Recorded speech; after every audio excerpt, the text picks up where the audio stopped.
Hi, everyone. Thank you for being here. My name is Cait Vaughan, and I'm here on behalf of End Abortion Stigma. I'm the coordinator for the Reproductive Rights Film Festival. Tonight's event is co-sponsored by EAS and Abortion Stigma, and we're based in Ithaca, New York, and Grandmothers for Reproductive Rights, GRR, based in Portland, Maine. We're especially excited for the event tonight because it's kicking off our third annual Reproductive Rights Festival. This year's festival is featuring 11 films, and we've expanded this year to 2 weekends of films, 7 screenings, and 2 virtual panels, with in-person screenings taking place at Cinemapolis in Ithaca, New York. I want to thank everyone for making this festival possible, and I will put a link in the chat for more information about the screenings and how to register for the next virtual panel, which is a conversation with the Abortion Film Clinic Collective on September 17th. We are very honored to have Dr. Shelley Sella, author of Beyond Limits, and Erika Christensen, co-founder of Patient Forward, joining us tonight. And I'm pleased to introduce our moderator, Cait Vaughan. For the past 5 years, Cait has worked alongside her elders as the director of programs and outreach for GRR. Cait is also a community-based doula and childbirth educator. She volunteers as an abortion doula and case manager with New Hampshire's Abortion Fund, is the program lead for Maine's first cultural doula program serving newly arrived African immigrant women. And Cait is currently consulting with Maine's Medicaid office on designing the state's doula coverage program, which will launch in January 2028. At home, she tends to a jungle of houseplants and a very spoiled special needs cat named Teddy. What can't Cait do? She does it all. We are so grateful for her and the collaboration with GRR. Please join me in welcoming Cait, Dr. Shelley Sella, and Erika Christensen. Thanks so much, Cayenne. I have the pleasure of doing a little more intro for our 2 discussants tonight. And so Dr. Shelley Sella is a board-certified OBGYN and the first woman to openly practice 3rd trimester abortion care in the US, which she did for 20 years. She began focusing her medical practice exclusively on abortion care in 2000. And in 2010, Dr. Sella, along with Dr. Susan Robinson, set up a 3rd trimester abortion practice at Southwestern Women's Options in Albuquerque, New Mexico, where she served as the medical director and retired in December of 2021. Her book, Beyond Limits, Stories of Third Trimester Abortion Care, was released in June of this year, and she has been, and I believe continues to be, on a book tour. I will drop a link so that you can check that out if you haven't already gotten a copy of this great book.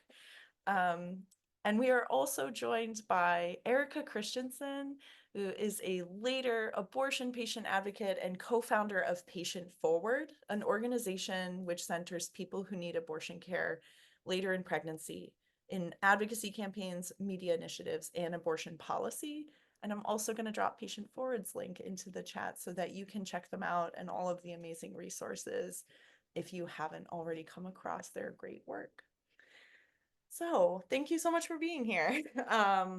I really want this to feel more like a conversation between, you all.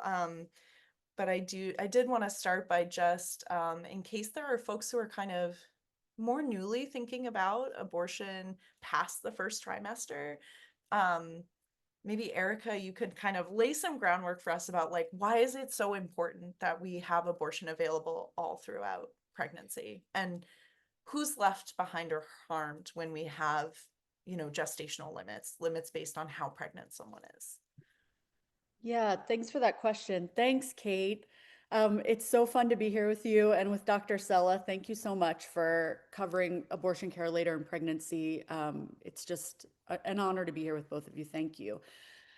I think what is important, to sort of ground us in this conversation is the fact that further into pregnancy, the cost of care goes up, the number of providers goes down, and more restrictions go into effect, which means that folks who need care after the first trimester are looking at the most expensive care with the least amount of time to find that money, And we know from exhaustive research that they're most likely to be starting with the least amount of resources anyway, because there are social determinants to needing this care that we see most often with the patient population that puts them already sort of on the back foot when they find that they need care, never mind that it's the most expensive and likely very far away. So I think, when we're talking about reproductive health, we often talk about sort of centering the most impacted or centering those who need care or help the most. If we were doing that, we would be ensuring that all of our policies cover abortion care throughout pregnancy. Because when we compromise away access on this population, we absolutely are compromising on the backs of the most under-resourced, often over-policed, and sort of most desperate members of our communities. So I think that that's important to remember. The other thing is, because you sort of situated us after the first trimester, which I think is, I think that's smart, and I'll tell you why. Now in this country, over 60% of the care is done by medication abortion. It's important to know that in the United States, medication abortion is only recommended up to 12 weeks. And so because that is the overwhelming majority of how folks need care, it's much more easily accessible. You can order it in the mail. It means that anyone after that, anyone outside of sort of the medication abortion system, they're at a disadvantage. And so that's why it's worth us considering folks differently who do need to find their way to clinical care. I'll end it there just for that first question. I don't know if Shelley has anything to add. You're muted, Shelley. I think well, first of all, thank you for inviting me, and thank you for giving me the opportunity to have this conversation. Erika, I think you touched on all the important points, and the bottom line is to leave no person behind. Everyone is important, and whoever needs the care needs the care at any stage of pregnancy. And I think that concept of leave no person behind seems so intuitive when you say it, right? And also there's a lot about the mainstream abortion rights movement that has been very much about incremental change, and it's not unique in that. Lots of movements, right? Like there are always people fighting for incremental change, people fighting for big, large changes, and the tension between that and the mix of how people respond to that. But I mean, it's the incrementalism has really hurt a lot of people when it comes to abortion care. We know that. We have so much evidence of that. And so I'm wondering, like, do you feel since Dobbs that we are actually experiencing a shift in attitudes towards restriction on abortion, or how people feel about incrementalism around abortion? Like, what are you all seeing around this time? I would love to speak to incrementalism as an idea first before we talk about post-Dobbs attitudes, which in fact have shifted quite dramatically. But first, I think, this idea of incrementalism, I first want to say, like, I personally believe that there's no such thing as a small win. I think if we experience a win, no matter its scale, I believe it must be supported. However, I think what we've seen over many decades now are discriminatory policies being sold as incremental wins. And that, to me, discrimination is not a win to me. And I think where we sort of feel folks' frustration over their ability to feel progress or change, it's because they're not feeling it, because on a policy level, they don't feel real to people because they're not making real change. And so sort of the consultant class telling us that certain wins are incremental, I think people in their hearts know a true win when they feel it and see it, even if it is, the scale is less important to me. Again, a win is a win where there is a win. I just think that we often sell discrimination as incremental win, and I think more and more people are starting to get hip to that. More and more people are connecting dots, and they're asking themselves, wait, if we had a win quote unquote over here, why am I still seeing pregnant people, arrested in my state? Why am I still seeing, pregnancy be punished on this scale? I was told that we were celebrating a win, and it doesn't shake out for people. And so I guess I think for our field, I guess I hope that we can start having real, sometimes difficult but necessary conversations about who gets to define what a win is. And I think we can stop kind of talking down to each other. We're all adults. I think we'll celebrate a win when we see it, right? Yeah. So I just want to add to that on a different level, and it's something that I've thought about since starting the book tour, which is like, what's the problem here? Like, why are there? What did you call it? The consultant class. Like, why is it that people have thought so long, oh, there needs to be a limit, in a gestational limit, whatever it is, 15 weeks, 20 weeks, viability, the old notion of viability, and we can talk about that a little bit later. Like, what is that about? Why do we need that? Where did that even come from? And I'm starting to wonder whether it's people's own discomfort with the issue. So those who are saying this is what we need to do to win, quote unquote win, we need to have these limits. Perhaps they need a little values clarification to really think about where is their discomfort coming from? Why do they think that these limits are necessary? Because they're not. They truly are not. It's kind of these artificial limits that someone has come up with, like, oh, if we put a ballot initiative, and certainly Erika can talk more about that, but if we say until viability, then it will be accepted. But if we don't put that in, it will lose. Well, how do we really know that? And how about we educate people about the issue and what happens when we put limits and who gets criminalized, who is not able to access an abortion if we have these limits. So I think a lot of it is, I'm wondering if it has to do a lot with people's own discomfort with the issue projected on everyone else. And in fact, in a way, that's one of the reasons I wrote the book, because I really wanted to demystify this whole thing. So maybe we can start thinking about it in a different way and not be so afraid.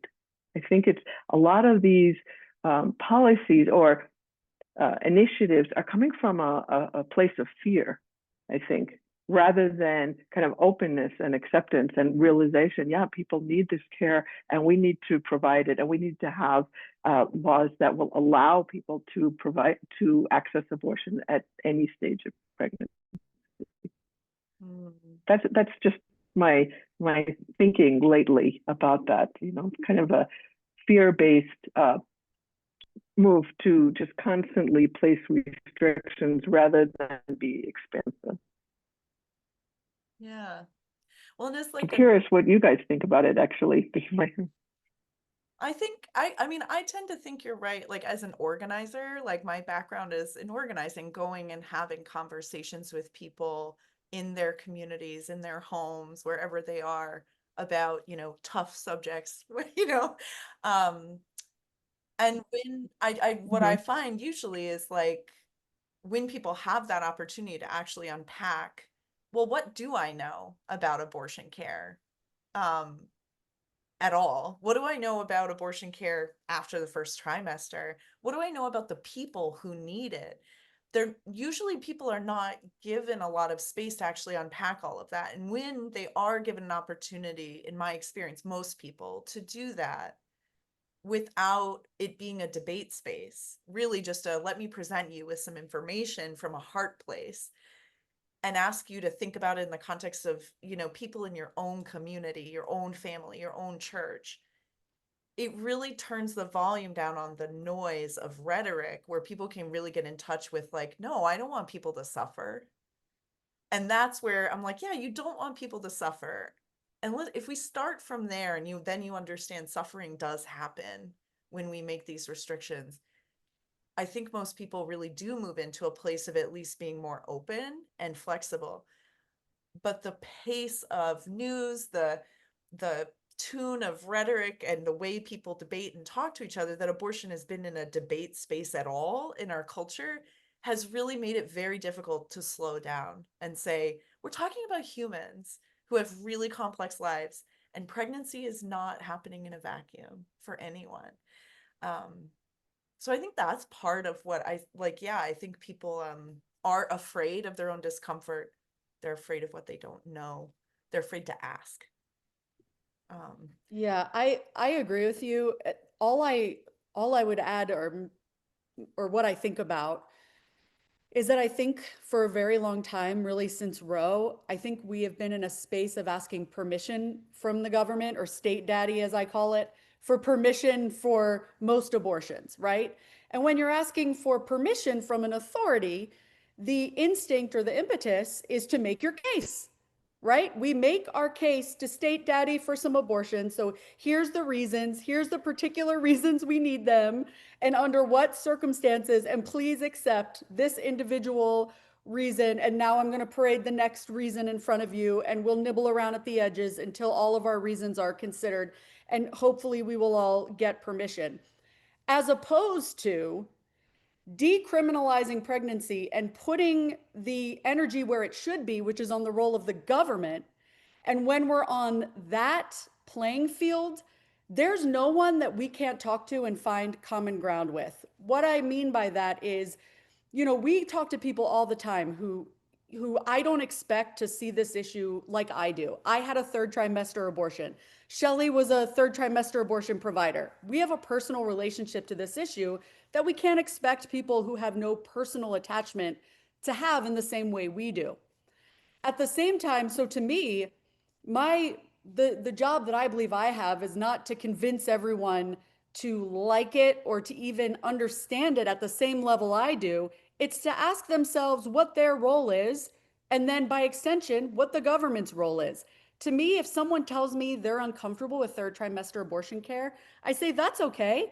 It's something that is foreign to you, that has been just systematically stigmatized and made into a horror show in the culture for many decades. It's not surprising to me that you have discomfort. That's okay. It's not my job to rob you of your emotion, your security discomfort. That's fine. My question to you is, at what point do you think abortion should be criminalized? Because that's the question before us, not our feelings. Again, we're adults and we're talking about our relationship to the government. So however you feel, at what point do you think the government should be given this long leash to surveil us, to force medical treatment, to decide whether or not we can consent to carrying a pregnancy, no matter its effect on our health, our lives, our families?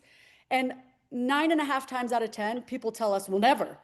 The government should have no, I'm just trying to not like it over here. I didn't mean for my not liking it to result in the government having all this power that we've given them, right? And so it just is a complete flip and a change. It's like just a total tilt of how we are approaching these conversations. And again, I think that the discomfort that Shelley speaks of is real, and also it shouldn't hinder us from having good generative conversation, and it shouldn't hinder us from being on the same side. I believe we're mostly on the same side, and that's, we can look to polling for people who care about such things, and we can just speak to what we see as people having these conversations every day. People are with us. If we're talking about it as it really is, not asking a random person on the street whether they agree with this person's life decisions, that's not the question before us. The question is what they think the role of government should be. And again, most of us overwhelmingly are on the same side. Yeah. And so I just want to talk about that same thing in maybe a slightly different way.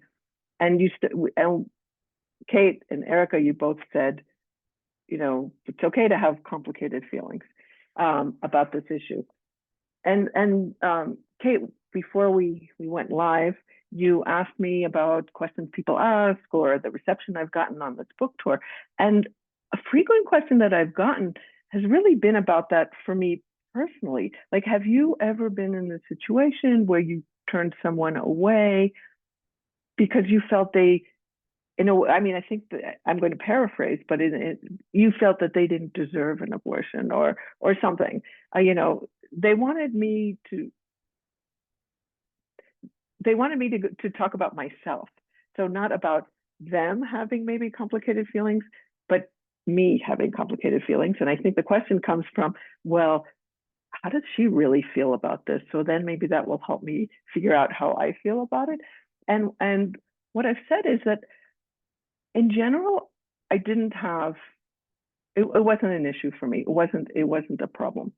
But there had been times where I did wonder, like, I wonder why is this person wanting an abortion? What is going on for them? I feel a little uncomfortable.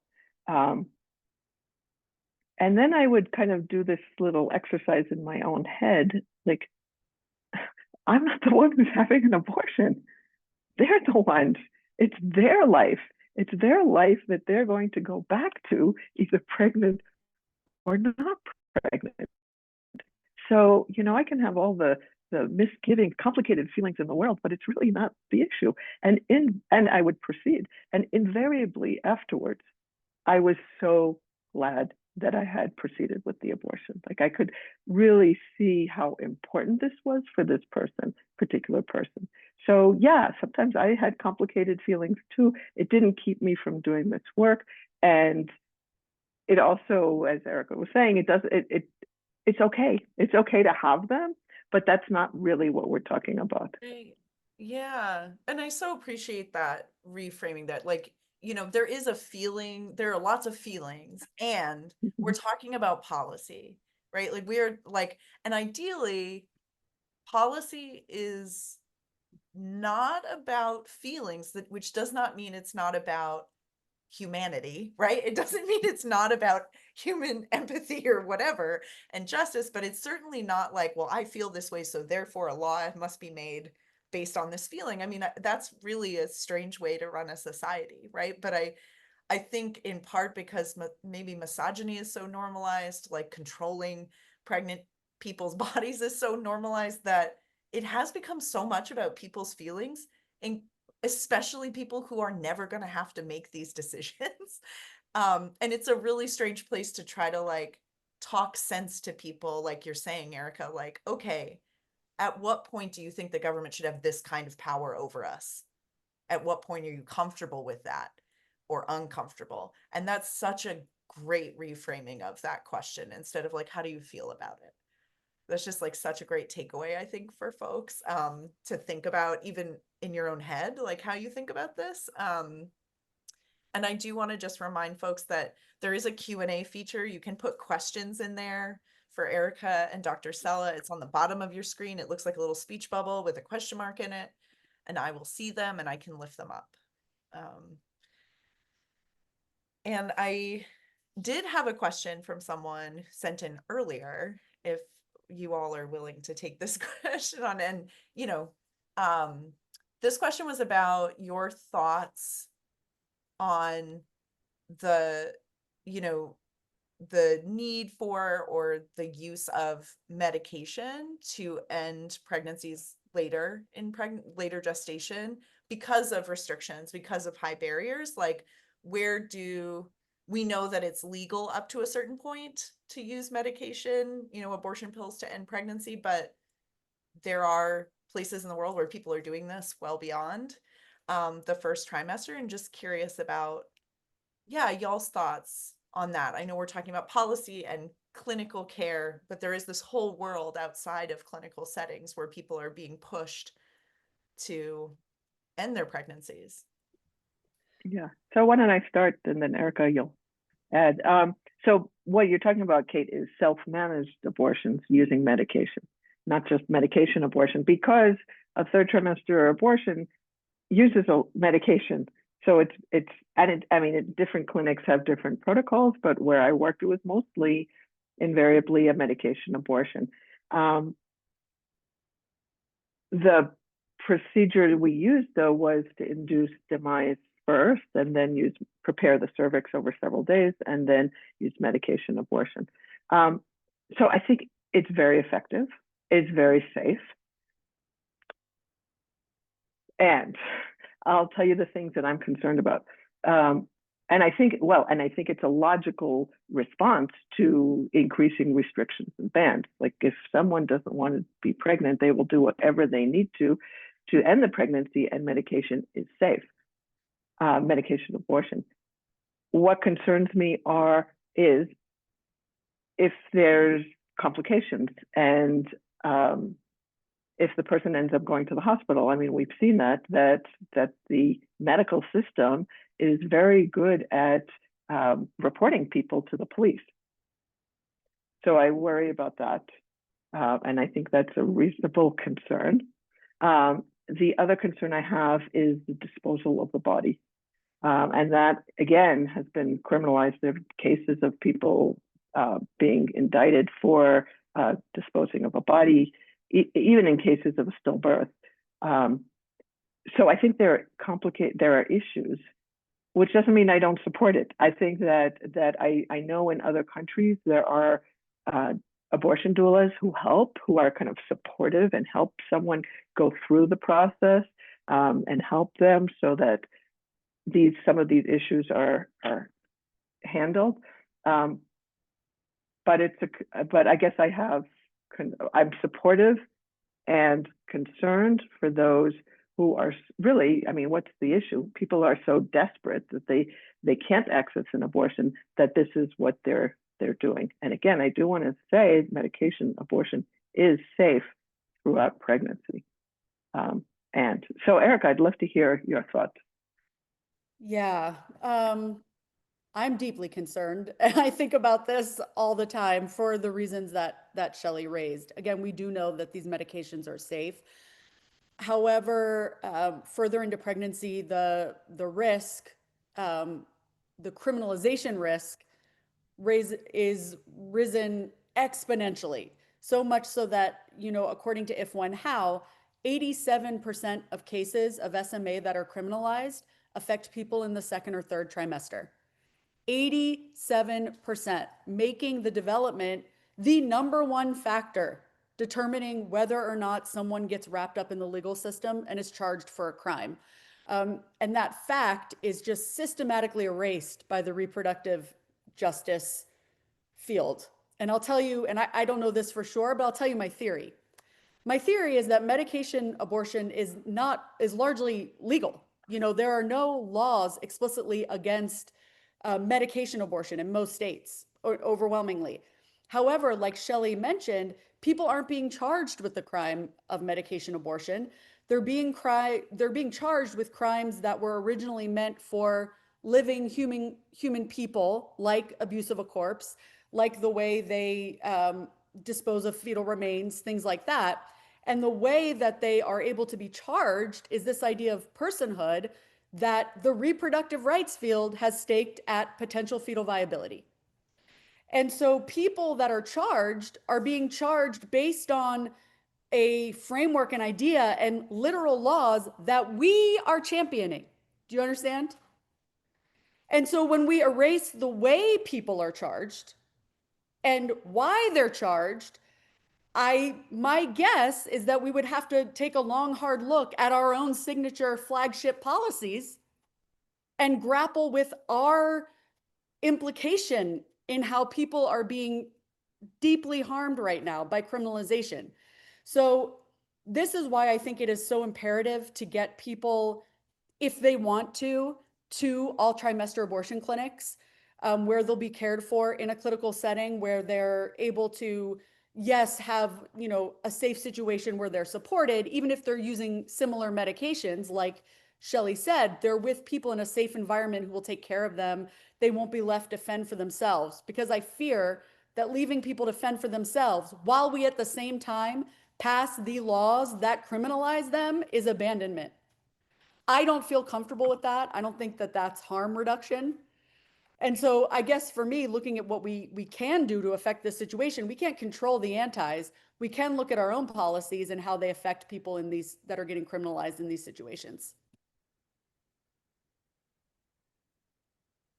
And again, I think it's important to note how often people are reported by healthcare providers when they come to a hospital for care. Yeah. We've seen that over and over again. They will report them. Like someone will come in and they'll confide to a nurse, doctor, what's gone on, and then that person will report them to the police. So there's like a little bit of a pipeline there. Yeah, I mean, there's definitely, I mean, there's so much. Medical settings are so carceral at this point. Yeah. And I think about that, you know, I'm a birth doula. I work a lot with parents who have substance use disorder. They're always experiencing medical settings as carceral when they are pregnant.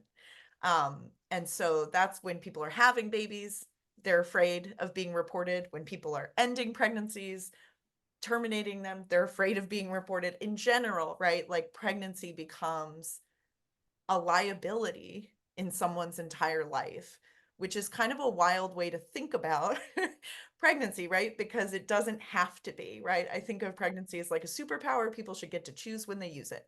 And like it's an amazing thing if you want it, and it's a really hard thing if you don't or you can't, right? And so yeah, that carceral piece of like the meshing together of medical institutions and surveillance and law enforcement is really I think like made it pushes people out. And I think of like septic abortion wards before Roe v. Wade, and now we don't have that. We have people dying in parking lots because they're turned away from emergency rooms. We have people being charged with abuse of a corpse because they had to dispose of their fetal remains, right, after an abortion that they had to do by themselves in isolation because they are afraid of going to jail, right? Or they're afraid of judgment, they're afraid of whatever.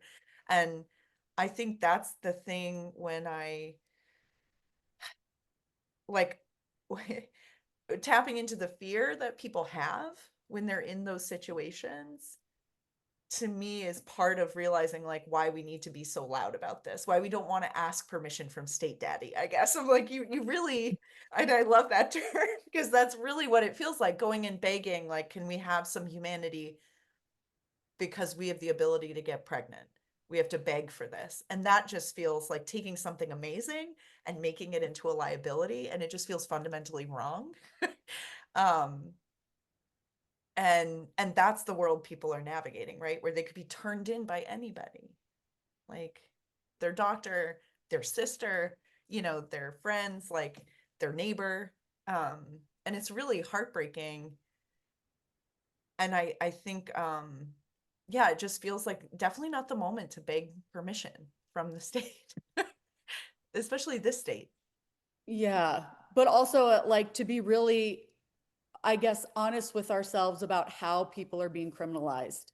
I just keep going back to that. Like, it matters what people are being charged with. Like, yes, you have these prosecutors across the country who are, a way we hear about it talked about a lot is they're just throwing spaghetti at the wall. They're just using whatever they have to be able to charge pregnant people in this moment with crimes. It's like, yes, well, that's their jobs. They're prosecutors. They are always going to use what is available to them to harm people, and in this moment, particularly pregnant people. And so those policies are things that are dormant that we've let sort of stay on the books, that we thought maybe were kind of like zombie laws, like maybe they wouldn't really, affect us in the modern day. But now, in fact, they're all coming up and people are being charged with things on the books from like the early 1900s and even before. And so there is something we can do. We can all look at our books and get these harmful laws off, like off the books wherever we can. Like, why give them an inch? If we know they're going to take a mile, we shouldn't be giving them an inch, I guess. And can you, Because they do take a yeah, mile. of course, of course. Well, and Invariably. in this moment in particular, right, we are seeing just the most wild proposals from the right around this. And so like, where are bold proposals is like a really good question. But I'm wondering if you can say more about what sort of proposals are, or what sort of things that, you know, the reproductive rights movement has championed that actually we need to stop doing? Like, can you say more about that specifically? Yeah, I mean, viability limits, viability bans. That's because it's Shelley and I, that's the most obvious we can talk about here because it's something that we both think and talk about a lot. You know, when Sarah Weddington and the judges starting in 1970 were making the case for legalizing abortion in the United States, they weren't asking for limited abortion rights. They were asking to decriminalize abortion because people were dying all across the country. To your point earlier about the sepsis wards, abortion is safe, especially now. Modern abortion care is a miracle. It's safe, ethical for the people who need it. It is a miracle. There is no reason for the government on a health or safety tip to be restricting abortion at all. Sometimes we forget that. This care is a miracle. And I think what happened is that the court couldn't imagine totally decriminalizing abortion. They sort of punted a little bit and put this line in there. And then we didn't really challenge that line for 50 years. We celebrated it as a very big win, even where, you know, it could have been where there were state laws that were written, you know, that were more restrictive than Roe, that were 20-week bans, 24-week bans. They weren't often challenged. We sort of just let later abortion be the scapegoat for of the abortion rights movement. And now we're seeing the effects of that. You know, we're seeing now people are starting to understand that these viability limits literally are personhood. It's giving rights and privileges to fetuses at the expense of the pregnant person. And what we know is that abortion laws tend to spill. You know, they don't stay narrowly focused on abortion. The law finds connections. So, you know, they'll say, well, if it applies over here, it's got to apply over there. If we're going to limit abortion over here, then we're allowed to force a C-section on a person over there because the state has a compelling interest in pregnancy, a potential fetal viability. And now we're seeing, you know, in very real time, we have for a long time, but now it's accelerated. So it's, I think, a unique opportunity for people to really sit with and understand and grapple with the effects of these, as Shelley said, arbitrary limits, but also just incredibly harmful limits and bans that we've accepted for so long. So that's sort of, to me, the moment. You know, I think something that we, you know, have noticed is that a lot of reproductive rights advocates are kind of beyond Roe in the tweets and then Roe in the sheets, as we call it, meaning they're very beyond Roe, you know, on Twitter, but then they go behind closed doors. And here we are again with the old standard from 1973, the year before women could have their own credit cards, which they didn't get until 1974. So I think that, you know, here in 2025, we could ask ourselves, what's needed? Not what did people get 50 plus years ago, which we wouldn't do in any other case, right? Like if your refrigerator breaks, you don't go, well, let's look at the manuals from 1970 and see how people were fixing refrigerators. That doesn't make any sense. So if we look at our modern problems and the modern ways that people are being harmed, we need modern solutions to fix those problems. And I think with everything being sort of exploded right now, it does give us an opportunity to create better policies so that if there's a country at the end of this current bout of fascism, that what we're demanding and what we're working towards with a considerable amount of resources is something better than where we started. Yeah, it feels like an opportunity to actually dream bigger, demand more, because what do we have to lose? I think that, I mean, and that's maybe the organizer in me that I'm like, oh, there's no time like a total collapse of everything that you've ever known to just go ahead and think about what's actually needed, right? And I'm thinking of what you said in the beginning, Erika, about the people who most commonly need this care later in pregnancy are the most vulnerable and marginalized in our communities. And is that part of why it was acceptable to let later abortion care be just scapegoated this way? I think so. I think it's the same people that we compromise on in every area. We compromise on them in housing, in, social services in all kinds of ways. So I think that's absolutely right. Yeah.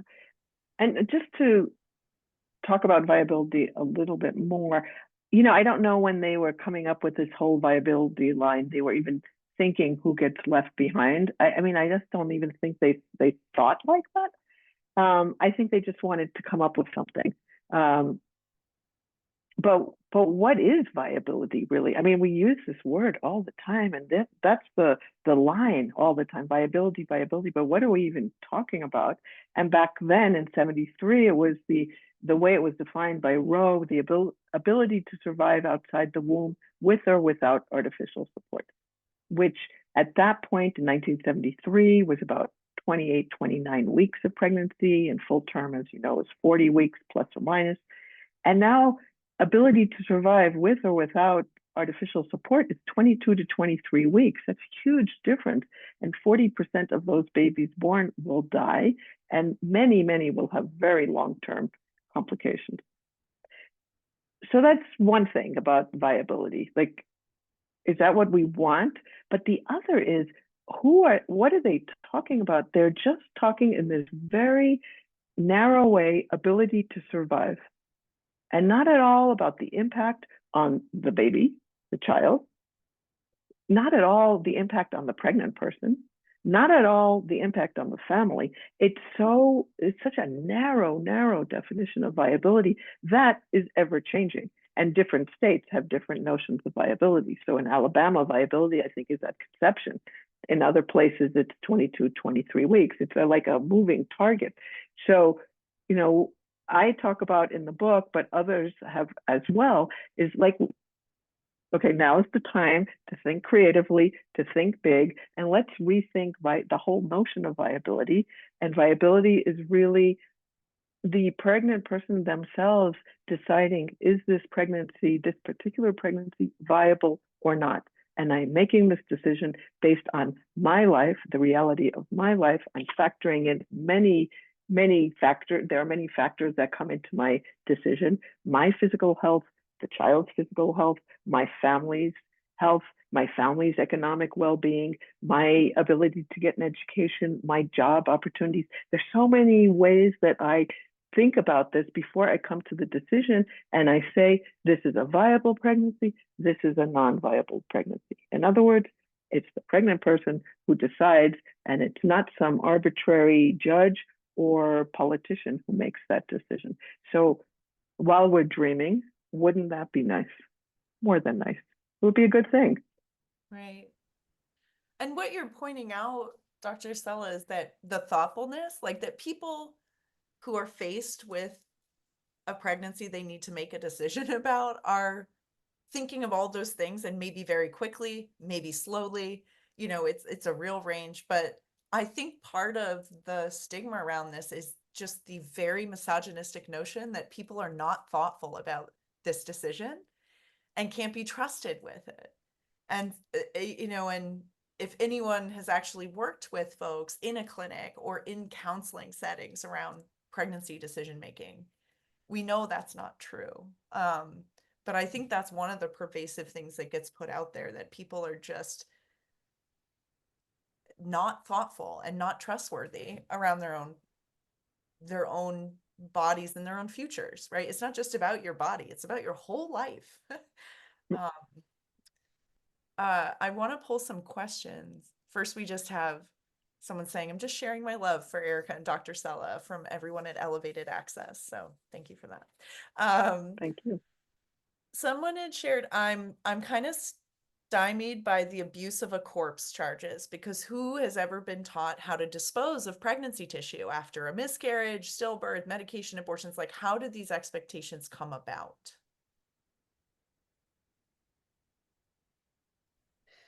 Well, I'll say that it's actually not new. Like, while we're seeing an acceleration of these sorts of charges, they've been around for a really long time.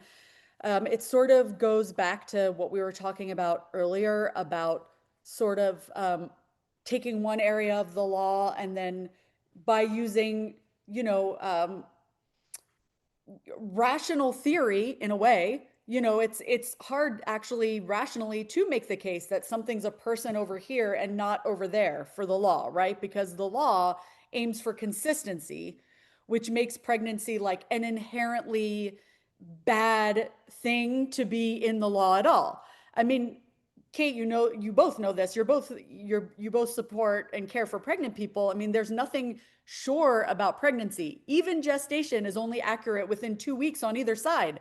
I mean, we're talking about a range, and then the law functions very like binary, like this is this or that, right? And so like you have these charges because to the law in many cases, after there is a loss or if there are fetal remains, they treat those fetal remains as human remains. It's what the law does because once there is development and they can recognize personness both themselves but also in the law, that's how we get those charges. I mean, there actually is something consistent about it there if you think about it. But what it requires is that we make our laws more explicit, right? Like our laws leave a lot up for interpretation.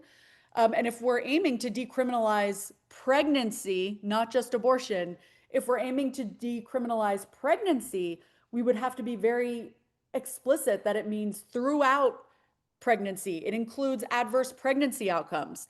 Right now we don't have very like explicitly protective policies like that in very many places. And so it does sort of get us kind of where we are right now with charges like the question is asking about.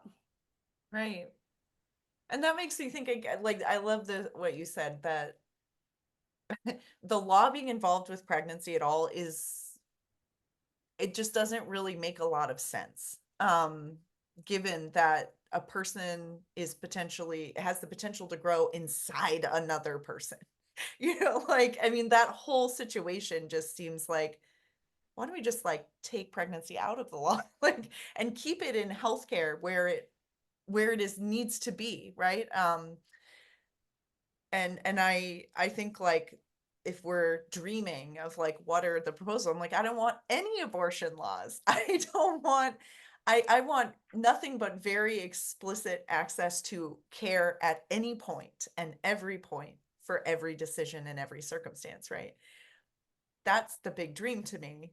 But we're working from this place where everyone thinks policy in law is the way, it's like the only tool people understand.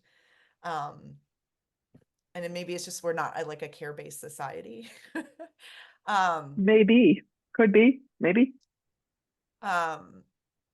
Okay, we have a question about, so this kind of backing us up a little bit, and I know we're near the end here, so but I believe Erika can answer this quickly. But this question about like why second and third trimesters are necessary, I think that's really a question of like, how do people get to that place, right, where they need care far along in pregnancy? Like, and we know there's certain pathways to that, and I'm wondering if you can give us the quick and dirty, Erika, for anyone who's not aware of like, why do people get to that place?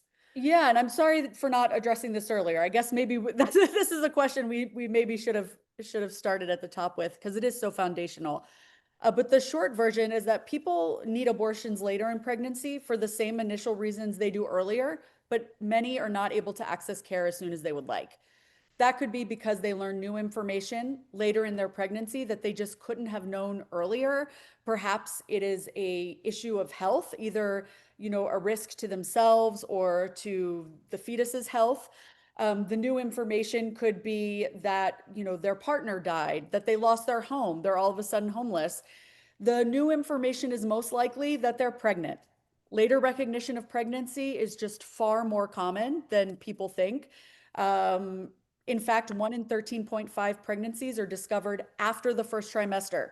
And as we discussed earlier, that's after the window of medication abortion. 1 in 13.5, that is common. So you can't even begin to have an abortion until you know you need it, right? It seems obvious, but you can't know you need an abortion until you know you're pregnant. The other reason is that people are pushed later due to restrictions or circumstances outside of their control, most commonly paying for an abortion when they need one. Most abortion seekers are low income. Most later abortion seekers are living below the federal poverty level. That's like $16,000 a year right now for folks who don't know. So again, when folks are working with such little resources, it takes a lot of time for them to raise the funds for care that goes up. The price goes up with each week of pregnancy. And so they're what folks call chasing the fee. And meanwhile, they're just crossing invisible legal lines they didn't know existed. Which then requires them to travel, and it requires them to get childcare because most likely they're already parenting. Most abortion seekers are already parenting. So just the further along they get, those complications compound, and it just makes the care harder and further away. Yeah, thank you. That's a really great review. And yeah, I think that would be great, Shelley, if you want to take us, sort of close us with like reading a passage from your book. I think that would be a great way to sort of bring us to a close here. Yeah, I want to read the little passage from the introduction that I think addresses exactly what we've been talking about. So, understanding third trimester abortions is the key to understanding all abortion care. If we can open our hearts to the most desperate among us, we can understand all who seek to have an abortion. We can understand the importance of safe, legal, and accessible abortion care for all during all trimesters of pregnancy. I believe that now is the time to reevaluate what it means to be pro-choice. If we are fully committed to supporting women's decisions, we must eliminate all barriers to accessing abortion care. There's no choice to be had if abortion at all stages of pregnancy is not accessible. We must realize that gestational limits are arbitrary and do not reflect the reality of women's lives. We must understand that accepting any gestational limit is a slippery slope to the total ban we are seeing in an increasing number of states. And we must wholeheartedly support the growing number of those who are driven to seek a third trimester abortion, who are as deserving as anyone else of compassionate and competent care.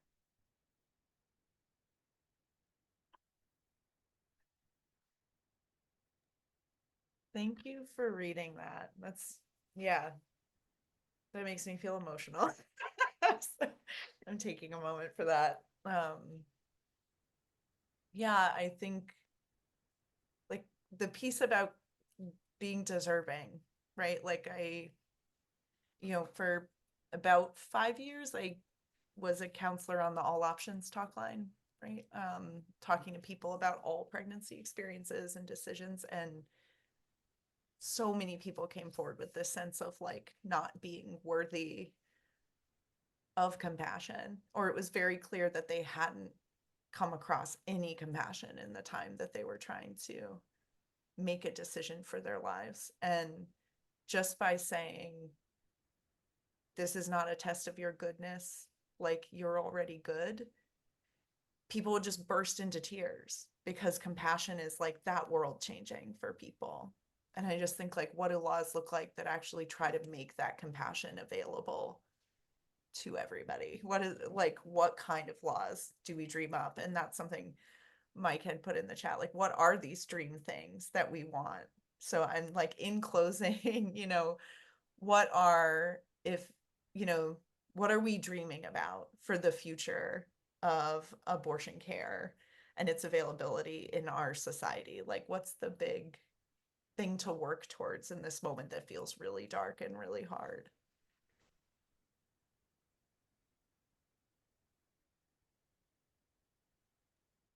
Do you want to go first, Shelley? I see you're off mute. Yeah, I wasn't sure if that was a question or a statement, actually, because I mean, what are we dreaming of? We're dreaming of a country that cares for its people. I mean, it's so basic and caring on so many levels from birth to death. But specifically about abortion, I think I dream of a world beyond limits. Yeah, me too. It's so hard to think too far ahead right now. I almost feel like I'm so scared of like jinxing there even being like anything standing. I'm just such a doomsdayer these days, but I guess I hope that we redefine the floor. Something we hear a lot is that Roe was the floor. To me, what good is a floor not everyone can stand on, right? I think if we're going to build the house that is reproductive justice, we have to start with a floor that is decriminalizing pregnancy. That's the start. That's not actually like the Uber goal. The Uber goal is, like you both have already said, that when people experience pregnancy, they're met with care and not punishment, that they're able to make the decisions that they want to make with all decisions available. That people, if should they want to continue pregnancies, that they're able to have the experience that they want, that they can take their babies home to homes where there's enough food and there's clean water on a healthy planet. That's what we want. When hard things happen, when tragedies happen, those cases are met with compassion too, with a sense of collective responsibility, not othering people and blaming individuals for societal ills. You know, I think a lot of what we're seeing now is the logical result of our policies, even when the cases are traumatic and hard to see. I think we're being faced with like what we built. And so I know we can build something else. You know, if we built this rat hole, then we can build something beautiful. I think it starts with decriminalizing pregnancy, including abortion throughout pregnancy. I think that's the new floor, and I think that's what more and more people are starting to demand. I mean, that is a perfect place for us to end. So I hope everybody heard that, screams it from the rooftops. We need to decriminalize pregnancy to start. Thank you so much, Erika. Thank you so much, Dr. Sella. Every time I hear y'all talk, I feel like, yeah, it just hits my heart in a really particular way. Thank you. It's very nourishing to like have this conversation with you. Thank you to everybody who joined us, and please check out the Reproductive Rights Film Festival if you're in Ithaca the next couple weekends, and check out Dr. Sella's book, and go learn from Patient Forward. And yeah, thank you all so much. Thank you. Hey, thank you, Thanks so girl. much. Yeah, bye. Bye-bye. Take Bye. care, all of you. Bye-bye.